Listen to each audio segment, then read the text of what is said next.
upset runner at a double-figure quote.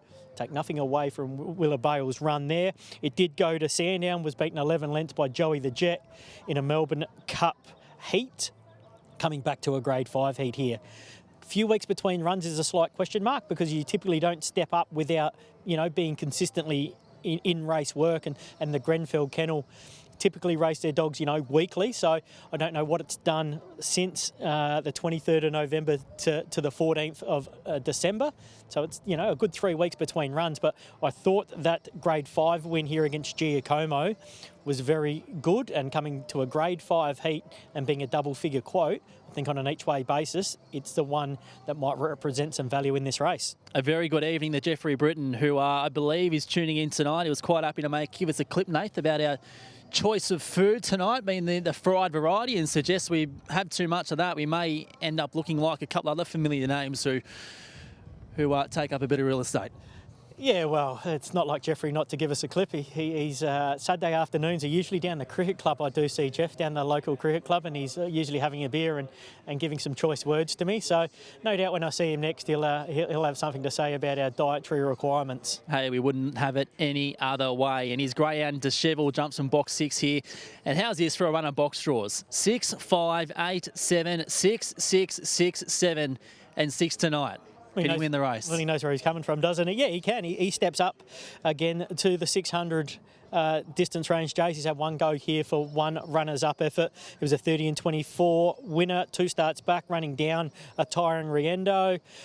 Greyhound that knows how to handle a wide draw. He'll put himself in the thick of things, and we've identified Willa Bale in box 5 wanting to somewhat get down to the fence on that last video, so that'll bring Dishevelled in, and the kennel's going well and the litter's going quite well. So he's certainly a chance, even though it is hard to win off the wider draws over the 600 around this circuit.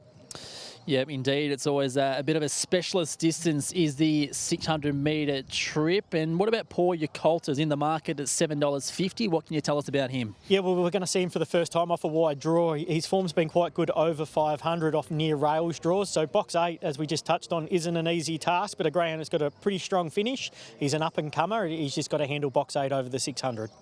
Sky Racing 1 join us here ahead of race 7 on Silver Chief night. Nathan, Freddie Rose, the good-looking boy we see there on screen, is who you've got on top. Yeah, I've gone 3, 5, 6 and 4, Fred Rose on top. He's a greyhound who's been a genuine free-for-all campaigner over the 500 metre trips at metropolitan level. He comes to a Grade 5 heat over 600. Distance not a question for him. It's just a matter of how well he can position. Willa Bale, number 5 in for second. It's the value in the race. Double figure quote. I think he can run a race. 6, Dishevelled in for third, and 4, Fled the Scene in for fourth. 6, 5, 3, 5, 6 and 4, my numbers. The Group 1 feature tonight being the Silver Chief. It is race 9. In the meantime, here's the 7th. Let's get up to James. Race 7.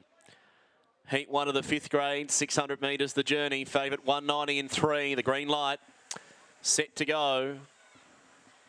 And they're racing. Fred Rose midfield away, just getting crowded through the first 100 metres as I'm Honey came out fast to challenge Willa Bale. They'll pair off a length in front from Dishevelled with a lap to go, and then Fled the Scene. Now Fred Rose starts to make some ground. He gets up to midfield, past Paul Yacolta. Then Kanya Vivian tumbling whatever test, but she's picked herself up down the back.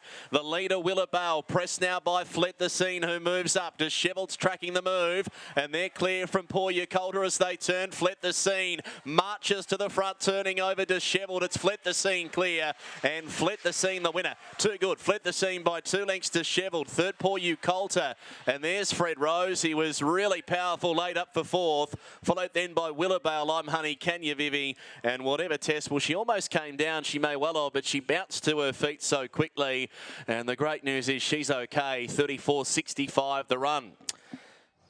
And finished the field in with a great pace, did whatever test. But the winner Fled the Scene for Graham Glass.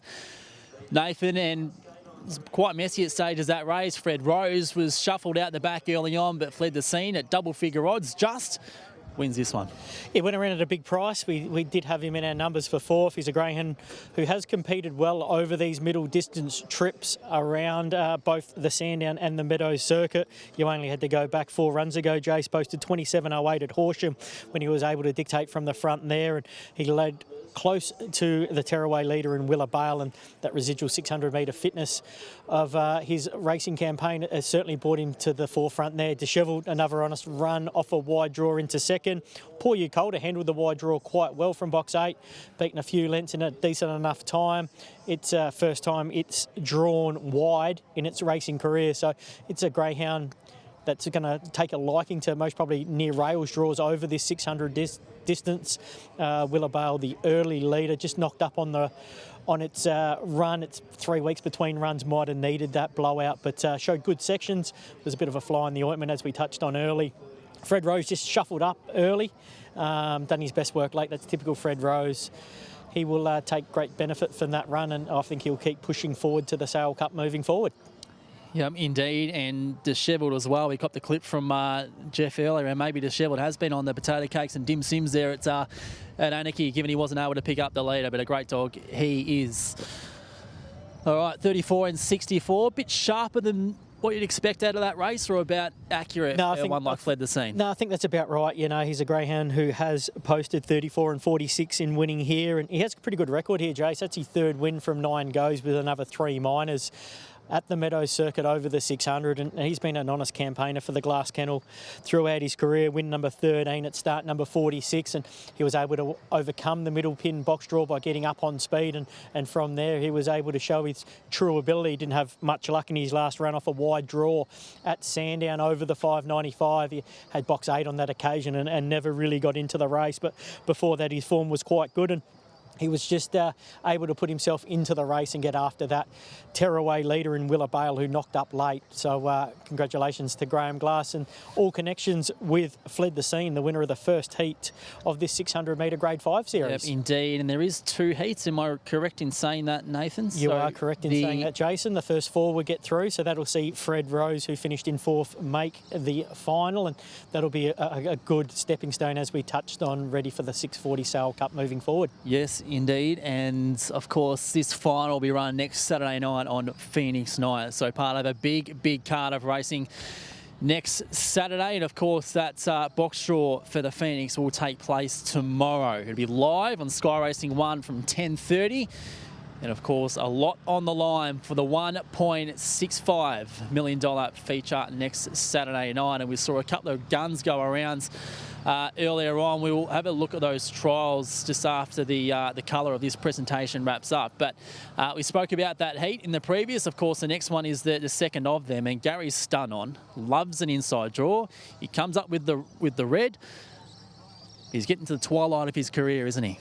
He certainly is, and he loves inside draws, as you just touched on. He loves racing around this Broadmeadow circuit. He does his best work here. He's been around here numerous times. He's a 5-time winner from 24 goes over the 600 metre trip. Box 1 certainly brings out the best of him, and even though, as you said, he's getting to the back end of his career, he's been an honest campaigner all through his 91 starts, I should say now, Jace. So he's approaching that 100 start mark, and he'll certainly acquit himself quite well off an inside draw at his favourite track and distance. And speaking about the breeding game doing some funny things, I mean, we'll speak about this boy, Gareth Stun On, as we get closer to race number 8, but his sire fully loaded.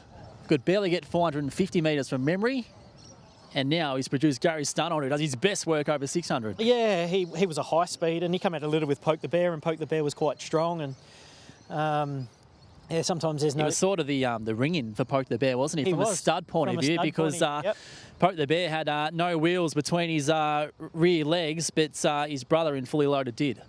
Well, neither does Gary Stun On. He doesn't have any... True. Well, that's the fame. That's the fame about his name, because if you spell his name backwards... Backwards, yep. Or Stun On, at least. Stun On.